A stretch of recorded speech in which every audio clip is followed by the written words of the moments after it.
வணக்கம். செல்வகுமாரின் அதிகாலை 2 நிமிட வானிலை ஆய்வறிக்கை. அதிகாரப்பூர்வ வானிலை அறிக்கைக்கு இந்திய வானிலை ஆராய்ச்சித்துறை அறிக்கையை பார்க்கவும். 2025 ஜூலை 24 வியாழக்கிழமை அதிகாலை பதிவு.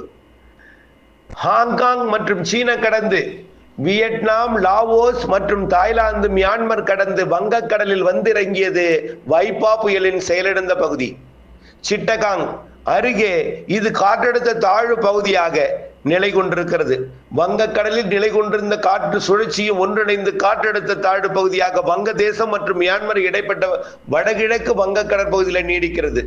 இது தொடர்ந்து மேற்கு நோக்கி நகர்ந்து வரக்கூடிய நாட்களிலே மேற்கு வங்கத்தின் கடலோரம் மற்றும் வடக்கு ஒடிசா வழியாக வட மாநிலங்களிலே பயணித்து 28, 29 டெல்லிக்கெல்லாம் நிறைய மழைப்பொழிவை கொடுத்து கொண்டே வட மாநிலங்களுக்கு வெள்ளப்பெருக்கை ஏற்படுத்தி கொண்டே இந்த மாத இறுதி 30, 31 வாக்கிலே பாகிஸ்தான் எல்லையோர மாநிலங்களுக்கு மழைப்பொழிவை கொடுத்து பாகிஸ்தான் நோக்கி நகர இருக்கிறது.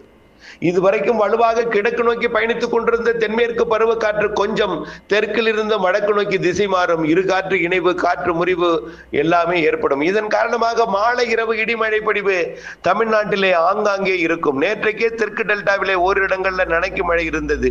இன்றைக்கும் புதுக்கோட்டை டெல்டா மாவட்டங்களிலேயும் மாலை இரவிலே ஒரு சில மாலையில லேசான மிதமான மழை பொழிவு அரை மணி நேரம் இருக்கும்.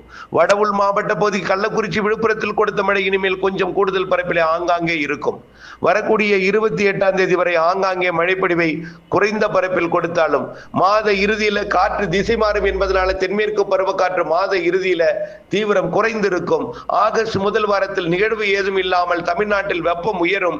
தென்மேற்கு பருவக்காற்றில் சாரல் இல்லாத காரணத்தினால வெப்பம் உயர்ந்திருக்கும். சூரியனின் குத்துக்கதிர் காரணமாக வெப்பம் உயர்ந்திருக்கும். அதே நேரத்தில் மாலையில வெயிலுக்கு பின் புழுக்கத்திற்கு பின் மாலை இரவு இடிமழை பொழிவு ஆகஸ்ட் முதல் வாரத்தில் இருக்கிறது. விரிவான அறிக்கையை பார்க்க